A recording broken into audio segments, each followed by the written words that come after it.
O Viver Melhor de hoje é sobre as doenças autoimunes, que são caracterizadas por distúrbios orgânicos que envolvem o nosso sistema imunológico. Existem mais de 100 tipos, dentre elas lúpus, vitiligo, artrite reumatoide, diabetes tipo 1. São doenças que atacam vários órgãos e tecidos, como pele, articulações, rins, cérebro. Em alguns casos, atingem o sangue, ossos, articulações e os músculos. No programa de hoje, vamos conhecer as principais características das doenças autoimunes. Como e por que elas aparecem, quais os sintomas e tratamentos, os avanços na ciência que trazem esperança para os pacientes. Luana descobriu que tem lúpus em 2007, no início da gestação. Os primeiros sintomas foram fortes dores nas articulações, ansiedade, irritação na pele, manchas no rosto. Eu estava em casa, sentada, e comecei a sentir uma dor muito forte, e aí eu fui para o hospital do HMIB, aí lá fiquei internada, meu lúpus estava atacando o meu rim direito. Por isso que eu tive essa hidronefrose à direita, com litíase renal. Tem mês que eu vou 5, 6 vezes no hospital, inclusive semana retrasada eu fiquei internada de quinta para sexta. Eu fiquei aqui na UPA, são dores muito fortes, e tem medicação que não alivia. Além do lúpus, que é uma doença inflamatória crônica, Luana também precisa lidar com outra doença autoimune, o vitiligo, que causa despigmentação da pele na forma de manchas. Eu tinha 6 anos, aí começou uma manchinha na testa, e aí essa manchinha foi só crescendo. As doenças autoimunes são provocadas por uma desordem no sistema imunológico. Esse sistema envolve uma série de células e órgãos que, em conjunto, trabalham para criar uma barreira de proteção no organismo contra ameaças externas, como fungos e bactérias. Mas, em algumas pessoas, algumas células confundem as proteínas saudáveis do corpo com agentes invasores e passam a atacar o próprio organismo. Dentre as doenças autoimunes mais comuns estão artrite reumatoide, vitiligo, psoríase, esclerose múltipla, diabetes tipo 1 e lúpus. A ciência indica que as doenças são resultado de múltiplos fatores, como a genética. No caso da Luana, o pai dela, seu Manuel, também tem vitiligo. Eu já acostumei, para mim, mesmo quando eu notei. Às vezes tem gente que olha assim, depois eles caem na real e falam, que bobagem, isso não pega. Que eu mexo com feira, e aí a minha barraca é cheia. Às vezes não chego, fico olhando, mas depois acaba caindo na real, que é comum. Essas patologias também são abordadas como doenças psicossomáticas. Especialistas apontam que a mente pode ser um gatilho no desenvolvimento das doenças autoimunes. Então todos os eventos, todas as interações, os relacionamentos, todas as experiências de vida que nós passamos, tanto as positivas como as negativas, os traumas também, tudo que se passa no nosso emocional tem uma correlação, uma conexão imediata com o físico. Quando passamos por alguma emoção positiva ou negativa, nosso corpo libera uma série de neurotransmissores, então a dopamina, a noradrenalina, hormônios do estresse, hormônios do vínculo, como a ocitocina. Então, tudo o que acontece em nossa vida tem uma repercussão orgânica e afeta os nossos órgãos, o nosso corpo, o nosso organismo. A nossa imunidade tem tudo a ver com isso. Para garantir a qualidade de vida, a orientação é que os pacientes mantenham hábitos saudáveis, alimentação equilibrada, atividades físicas e cuidados com a saúde mental. E para entender mais sobre o universo que envolve as doenças autoimunes, as possíveis causas, sintomas e tratamentos, eu converso hoje no programa Viver Melhor com o médico e professor de imunologia da Faculdade de Medicina da Universidade de Brasília, Dr. André Moraes Nicolá, e a médica reumatologista Ana Paula Gomides. Sejam muito bem-vindos, muito obrigada pela participação de vocês. Eu vou começar com o Dr. André. Doutor André, a ciência, a medicina já descobriu qual é a causa exata, qual é o gatilho que provoca essas doenças autoimunes ou ainda é um mistério? Eu queria, antes de mais nada, agradecer o convite de participar aqui e conversar com vocês sobre esse tema bastante importante na imunologia. E essa é uma área muito estudada na imunologia, porque as doenças autoimunes, elas afetam um número enorme de pessoas. Alguns estudos sugerem que até 9% dos seres humanos vão ter doenças autoimunes em algum momento na vida. E tem muita ciência ocorrendo aí para tentar entender. Para cada paciente específico, aquela pessoa ali na frente, a gente não consegue saber exatamente o que está causando aquela doença. Mas a gente conhece para pacientes em geral diversos fatores, como, por exemplo, a genética. Então, existe predisposição genética para desenvolvimento de doenças autoimunes, e por isso que a gente vê muitos casos em famílias, né, de irmãos, irmãs, pai e mãe tendo as mesmas doenças autoimunes ou doenças parecidas. E existem também uma série de fatores ambientais, como a nutrição, a obesidade, tabagismo, e um conjunto enorme de outras coisas, os estados psicológicos, estresse, poluição, que contribuem também para causar o desarranjo no sistema imunitário que vai levar à doença autoimune. Doutora Ana, tem muito sistema imunológico aí, então, desorganizado, porque nós levamos um ritmo de vida, o brasileiro, né? Hoje é uma característica, um fenômeno mundial. A gente corre muito, se alimenta pouco, não dorme bem, não pratica atividade física. Então, esses fatores externos também têm um potencial muito grande para desencadear a doença? Olá, também gostaria de agradecer a oportunidade, o convite, e a resposta é sim. Infelizmente, a gente, com esse ritmo de vida muito acelerado, a gente percebendo um desequilíbrio aí nas rotinas, com certeza isso impacta, como o doutor André falou, diretamente no nosso sistema imune, na saúde como um todo. Então, hábitos de vida, o manejo do estresse, principalmente, né? Nós estamos assistindo nessa fase aí da pandemia, além das questões diretamente relacionadas com a infecção, uma alteração muito grande do ponto de vista emocional, relacionada ao estresse por muitas causas, e isso com certeza impacta no sistema imune e no aparecimento de algumas doenças, principalmente naquelas pessoas que já têm uma predisposição genética, né, como o doutor André bem explicou. Doutor André, explica para a gente como as doenças autoimunes, elas atacam o organismo. É claro que cada caso é um caso, nós elencamos ali na reportagem algumas dos principais tipos, né, de doenças, mas em linhas gerais, elas atacam vários órgãos, a pele, tecidos. Então, existe uma variedade enorme de manifestações clínicas das doenças autoimunes. E o que vai acontecer aí é o nosso sistema imunitário, ele responde contra algumas coisas, a gente dá um nome para isso de antígeno, né? Pode ser o antígeno, por exemplo, de uma vacina, pode ser o antígeno de um micro-organismo que está causando doença na gente, ou pode ser um autoantígeno, um antígeno que é próprio do nosso corpo. E dependendo do tipo de autoantígeno que o sistema imunitário está atacando, contra o qual ele está respondendo de forma inadequada, você vai ter doenças diferentes e sintomas diferentes. Então, você pode ter, por exemplo, um antígeno bem específico, que é uma proteína da superfície da célula que fica lá na tireoide.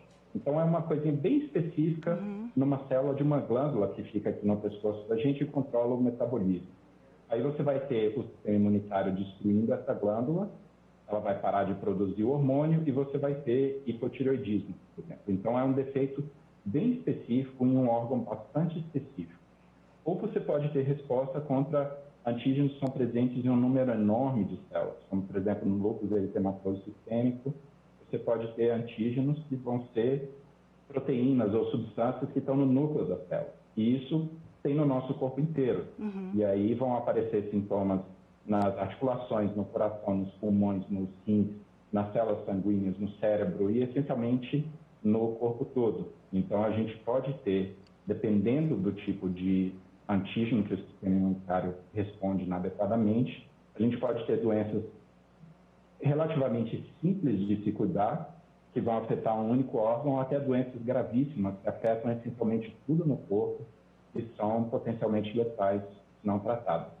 Doutora Ana, essas doenças elas são divididas em determinadas categorias? Existe essa separação? E eu sei também que na sua área, né, os pacientes que são diagnosticados com doenças autoimunes são atingidos assim de forma dramática, na área reumatológica eu me refiro, pode começar com pequenas dores e se a doença não for bem tratada, compromete até o movimento do paciente?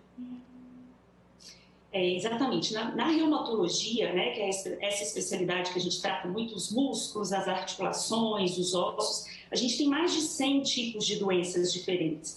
E há uma variação, como o doutor André falou, muito grande em termos de sintomas, de quantidade de sintomas, da gravidade dos sintomas.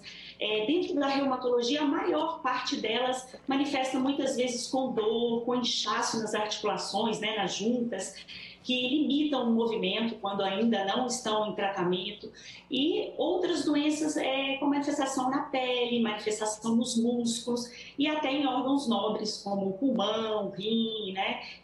Essa parte, às vezes, até do sistema nervoso central. Então, a questão do tipo de manifestação é extremamente variável de acordo com a doença. Doutor André, nós vimos na reportagem que a Luana, a nossa personagem da matéria, ela tem lúpus e vitiligo. Isso é comum entre os pacientes? Tem gente que tem mais de uma doença autoimune? É bastante comum. Não acontece em todos os pacientes, mas é bastante comum uma mesma pessoa ter mais de uma doença autoimune. Tem algumas que costumam vir juntas mais frequentemente. Uma que eu me lembro, ou um par que eu me lembro bastante, é o lúpus eritematoso sistêmico e a doença de Sjögren. Mas isso é bastante comum e é um reflexo de uma das causas das doenças autoimunes, que é a incapacidade do nosso sistema imunitário de tolerar os antígenos próprios. O que a gente diz com isso? A tolerância é a capacidade que o nosso sistema imunitário tem de não responder contra alguma coisa contra a qual ele não deveria. Uhum. Então, a gente pensa no sistema imunitário como respondendo contra o que não faz parte do nosso corpo e não respondendo contra o que tem no nosso corpo. Isso não é exatamente verdade. A gente não pode, por exemplo, responder contra comida. Se a comida é um material que não faz parte do nosso corpo, ou as bactérias do intestino, ou a roupa que a gente veste. Se o sistema imunitário respondesse contra isso, a gente ia ter alergia, ia ter problemas sérios. Ao mesmo tempo, tem algumas coisas do nosso próprio corpo que a gente precisa responder, quando você tem um câncer, por exemplo. Então, a grande característica do sistema imunitário, e funciona na gente, na maioria das pessoas o tempo todo, é que ele consegue escolher e definir aquilo que vai causar dano no nosso corpo. E ele responde contra aquilo que vai causar dano para resolver o problema. E ele não responde contra aquilo que não causa dano. Isso chama tolerância. A gente tolera, o sistema imunitário tolera aquilo que não causa dano. Os pacientes com doenças autoimunes, eles perdem essa capacidade de tolerância. Eles perdem a capacidade de separar bem o que causa do que não causa dano, e eles começam a montar resposta imunitária contra aquelas coisas que não causam dano, como, por exemplo, os antígenos próprios do nosso corpo. Doutora Ana, como cada doença tem um quadro clínico completamente diferente do outro, também deve ser muito complicado do médico encontrar o diagnóstico exato, né, detectar o que está acontecendo ali no organismo, mas para o paciente, o que deve acender ali, o sinal amarelo, o sinal vermelho de que tem alguma coisa errada, quais são os indícios? A manifestação mais comum do ponto de vista reumatológico são as dores nas articulações, as dores nas juntas. E o que chama atenção é aquela dor persistente em uma ou mais articulações que vem acompanhada de inchaço, de vermelhidão, de calor local e que não cessa. Então, aquela dor que persiste, principalmente 2, 3 meses ou que vai e volta, isso já deve ser um sinal de alerta. Além disso, manifestações na pele sem um motivo aparente. A gente pede para que prestem muita atenção quando há manifestação nas articulações e na pele, que são as mais comuns, associadas com outros quadros ou sintomas que a gente fala sintomas gerais. Quais são eles? Febre, emagrecimento, a prostração, então, que é a fadiga, o paciente queixa muito aquele mal-estar, aquela sensação de cansaço. Então, esses sintomas gerais, principalmente emagrecimento, fadiga, junto com outras manifestações, principalmente nas articulações e na pele, devem chamar a atenção do paciente. E todo o quadro inexplicado de mal-estar, de emagrecimento, no fundo, pode ter alguma dessas doenças autoimunes. Então, para o especialista, quando a gente faz uma avaliação detalhada, a gente consegue direcionar esse paciente. Mas a nossa preocupação é exatamente com as pessoas que às vezes têm sintomas, não têm acesso ou não procuram uma assistência médica. Então, é muito importante a gente conversar. Sintomas persistentes, principalmente nas articulações, na pele, junto com esses sintomas gerais, devem acender o alerta dos pacientes. Mas a gente vai falar sobre isso daqui a pouquinho no próximo bloco, porque a seguir você vai ver que a vacina contra a Covid-19 trouxe esperança também para quem sofre de esclerose múltipla. Um estudo inicial indica que uma versão do imunizante da Pfizer pode conter a doença autoimune que afeta o sistema nervoso central. Os detalhes dessa pesquisa você confere no próximo bloco. Até já.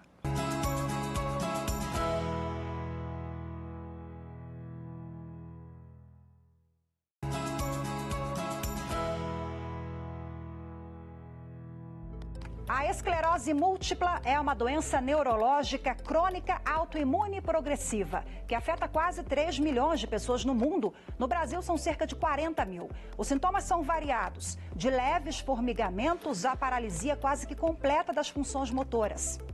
A doença ainda não tem cura, mas um estudo ainda em fase inicial trouxe esperança para os pacientes. Uma pesquisa feita por cientistas da Alemanha indica que uma versão da vacina da Pfizer, muito semelhante à da vacina contra a Covid-19, tem potencial para reverter os efeitos da esclerose múltipla.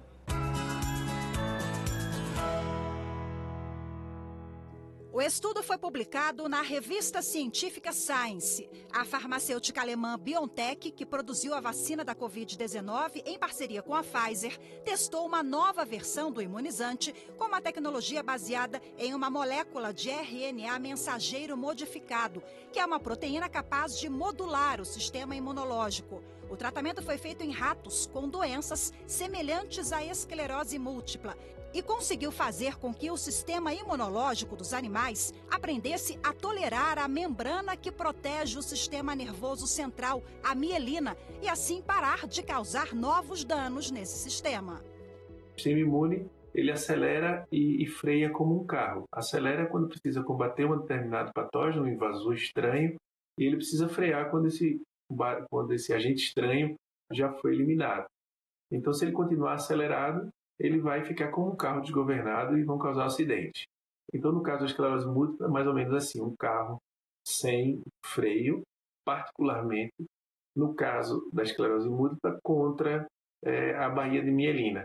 Então, o sistema imunológico, as nossas células de leucócitos, começam a destruir a baía de mielina, que é importante, ela envolve os nossos neurônios, que necessitam dessa baía de mielina para processar a informação nervosa.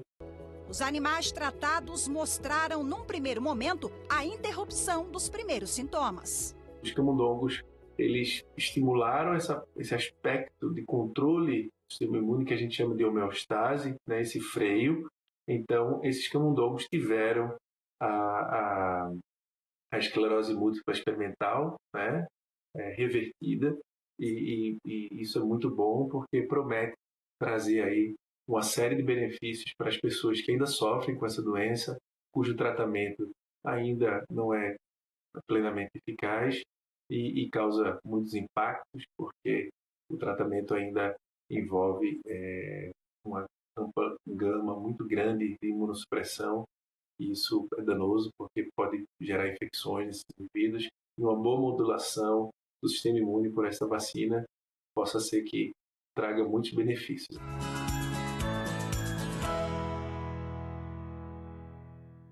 E para repercutir essa novidade que representa a esperança aos pacientes com esclerose múltipla, para falar sobre outros avanços e novidades nos tratamentos das doenças autoimunes, eu volto agora a conversar com os meus convidados de hoje, o médico e professor de imunologia da Faculdade de Medicina da UNB, Dr. André Moraes Nicolá, e a médica reumatologista Ana Paula Gomides. Bom, a pergunta que eu faço aos meus dois convidados é como a ciência, a tecnologia e a bioquímica vem contribuindo para dar mais qualidade de vida, esperança aos pacientes que sofrem de doenças autoimunes. Doutor André, com a palavra, por favor. Bom, esse estudo especificamente, ele trabalha com vacina de mRNA, né, que é uma tecnologia aí que é usada na vacina da Pfizer, na vacina da Moderna. Esses foram os primeiros produtos a entrar no mercado com essa tecnologia, mas é uma tecnologia fantástica que tem múltiplas outras aplicações. Teve recentemente uma vacina para malária, que teve resultados interessantes. É uma tecnologia relativamente nova no mercado, ela não é novidade para a ciência, ela está sendo desenvolvida desde o final do século passado. A gente conhece um bocado sobre essa tecnologia, mas eu acho que agora, com a situação drástica que a gente tem vivido na pandemia da Covid-19 e o impulso que isso deu para a ciência e para o desenvolvimento tecnológico no mundo, a gente vai ver cada vez mais exemplos de aplicações de sucesso dessa tecnologia. Doutora, por gentileza, fala para a gente qual é o cenário que nós temos hoje e se a pesquisa que nós mostramos no quadro Avanços, se na avaliação da senhora, se realmente traz esperança, qual o potencial desse estudo aos pacientes que sofrem com esclerose múltipla. Então, a tecnologia desenvolvida, né, nessa vacina, na verdade, é o que o doutor André falou, a gente tem muito mais coisas sendo trabalhadas em relação ao sistema imune. Então, eu diria até que de 10 anos para cá, mais especificamente, a gente tem uma variedade imensa de opções terapêuticas, principalmente dentro do grupo que a gente chama de imunobiológicos, que de uma forma bem simples são substâncias que são produzidas pelo próprio organismo, pela própria célula, por células vivas, né, que são às vezes cultivadas em laboratórios e que produzem substâncias que conseguem atuar de forma muito eficaz nas doenças autoimunes. Então, a gente tem vários e vários medicamentos e com essa aceleração, né, muito por causa das vacinas, mas uma coisa interessante que aconteceu é que o próprio processo da doença, ele mexe muito profundamente com o sistema autoimune. Então, a Covid, a gente costuma agora entender como uma doença sistêmica. O que era, a princípio, a gente achava que era um vírus, principalmente respiratório. Hoje a gente sabe que ele tem múltiplas manifestações em todo o corpo e muito porque ele causa esse desequilíbrio no sistema imune. Então, as pesquisas relacionadas à Covid, não só a vacina, como o tratamento, como relacionadas à própria doença, com certeza vão trazer frutos muito positivos no entendimento do sistema imune. Então, todo esse avanço que a gente já está na prática, a gente consegue hoje, a gente falou muito das doenças, mas a gente consegue hoje controlar doenças como artrite reumatoide, espondilite anquilosante, o próprio lúpus. São doenças que há algum tempo atrás a gente não tinha muitas opções. Hoje a gente consegue deixar o paciente com a doença controlada, grande parte das vezes, com a doença que a gente fala em remissão. Isso já acontece e com esse avanço todo relacionado à pandemia, a gente está muito esperançoso que vai trazer muitas e muitas novidades aí em relação a essas doenças autoimunes como um todo, né? Mas, doutora Ana, corticoides e imunossupressor sem prescrição médica podem acarretar também outras doenças, né? Sim, a gente tem uma preocupação muito grande, principalmente com os corticoides, que são de venda livre, são medicamentos que têm um custo acessível, que de fato, muitas vezes eles ajudam na dor, eles ajudam nas manifestações de pele. Então, muitas vezes o paciente tem alguma orientação, busca na internet, busca no Google, ou alguém falou, e o paciente tem acesso com facilidade. A grande questão é que existem inúmeros efeitos colaterais, principalmente na massa óssea. Então, o uso abusivo de corticoide pode causar osteoporose, eles elevam a glicose, então pode causar um diabetes como consequência de uso inadequado de corticoide. Sem falar que a nossa preocupação é que muitas vezes eles mascaram. Então, acontece muito, o paciente, ele toma aquele medicamento que ele ficou sabendo, aquilo dá uma diminuída nos sintomas, mas na verdade não está tratando, e aquela doença ela vai progredindo de outras formas e acaba sendo uma complicação. A gente acaba pegando o paciente numa fase mais avançada, com inúmeras complicações. Então, corticoide, imunossupressores como um todo, não devem ser utilizados sem prescrição médica de maneira nenhuma. Eu acho que também não dá para a gente falar de doença autoimune sem falar da importância do bom funcionamento do nosso intestino, dos alimentos que podem aumentar ou até diminuir as inflamações do corpo, né? Bom, sobre esse assunto, nós vamos ouvir agora a nutricionista Eloá Rios. Não se pode dizer que um hábito alimentar sozinho e exclusivo é capaz de levar ao surgimento de doenças autoimunes. O que se pode dizer é que uma alimentação rica em fibras, vitaminas e minerais, principalmente os antioxidantes e anti-inflamatórios, como a vitamina A, C e D, é visto como importante aliado na prevenção e na redução dos processos inflamatórios que comprometem a qualidade de vida e o estado clínico do indivíduo que possui essas doenças autoimunes. Logo, uma alimentação que preza por alimentos in natura, frutas e verduras, grãos integrais, sementes e gordura insaturada é capaz de influenciar de maneira positiva o controle dos sintomas durante o tratamento. Doutora André, a conexão é totalmente importante. A gente não tinha falado até aqui sobre a alimentação, ela tem um papel de fato fundamental, né? Sim, tanto pelos nutrientes, as fibras é bastante importante, né? Então, tanto pelos nutrientes, mas também por outros dois motivos. A alimentação é um dos fatores mais importantes na obesidade, e a obesidade também está associada a mudanças no sistema imunitário. E a outra coisa que é um dos temas que eu acho academicamente mais interessante na imunologia, que é a conexão entre os micro-organismos que vivem no nosso corpo, a microbiota, né? E o sistema imunitário. Então, a gente viu, o nome disso chama hipótese higiênica, né? Uma coisa que vem lá do final do século passado, e a gente vê que ao longo dos últimos 150 anos o número de doenças autoimunes aumentou demais à medida que o esgoto, a água tratada, vacinas e antibióticos foram diminuindo as doenças infecciosas.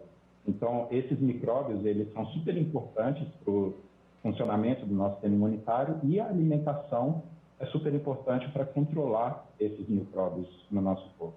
Essa é uma área de pesquisa muito quente hoje em dia e que pode trazer mudanças importantes para os pacientes que sofrem com doenças autoimunes no futuro. Doutora Ana, por favor, qual é a potência da alimentação saudável, correta, equilibrada no tratamento de quem sofre com alguma doença autoimune, na prevenção também? A gente está falando muito da doença, mas para prevenir tem uma potência, acho que é absurda, né? Sim, hoje as doenças autoimunes, assim como em toda a medicina, a gente consegue ver que há uma integração total de tudo isso que a gente vem falando aqui, né? Não existe mais aquela divisão, doenças da mente, doenças do corpo, a gente sabe que tudo interfere. Então, os fatores emocionais que a gente já abordou aqui, a alimentação, atividade física, que é uma outra coisa extremamente importante na modulação aí desse equilíbrio do sistema imune. Tudo isso faz com que haja um perfeito equilíbrio, né? Que a gente minimize os riscos, tanto de desenvolvimento ou nas pessoas que já têm a doença, que a gente consiga trazer para o equilíbrio aí com a ajuda do tratamento, mas também com essas medidas aí de estilo de vida propriamente dito. Hoje a gente já entende que tudo isso interfere diretamente. O sono, manejo do estresse, tudo isso tem uma interferência muito clara na prática também, no tratamento dos pacientes com doenças autoimunes. Doutora André, uma última palavra para a gente finalizar e conscientizar quem nos assiste. Como preservar o nosso sistema imunológico, viver bem, melhor, evitar doenças autoimunes ou, para quem tem, controlar essas doenças? A gente ouve muita coisa de um determinado suplemento, um remedinho, alguma coisa, receitas mágicas que vão melhorar o sistema imunológico. E, na grande maioria das vezes, essas receitas milagrosas não funcionam, elas não são milagres. O nosso sistema imunitário não vai ser modulado ou controlado por essas coisas. a receita para o sistema imunitário funcionar bem e manter o nosso corpo em equilíbrio é exercício físico, uma vida saudável em termos de alimentação, peso corporal, evitar exposição a estresse, toda aquela receita que a gente conhece para uma saúde adequada em diversos outros sistemas do nosso corpo, em outras áreas, né?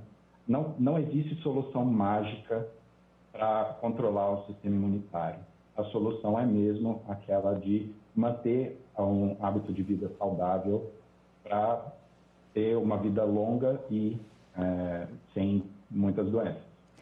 Excelente reflexão. Terminamos aqui mais uma edição do Viver Melhor. Agradeço demais os meus convidados. Muito obrigada pela participação mais uma vez e muito obrigada a você também que nos acompanhou em mais uma edição do Viver Melhor. Temos um encontro marcado no próximo programa. Eu te espero. Até lá.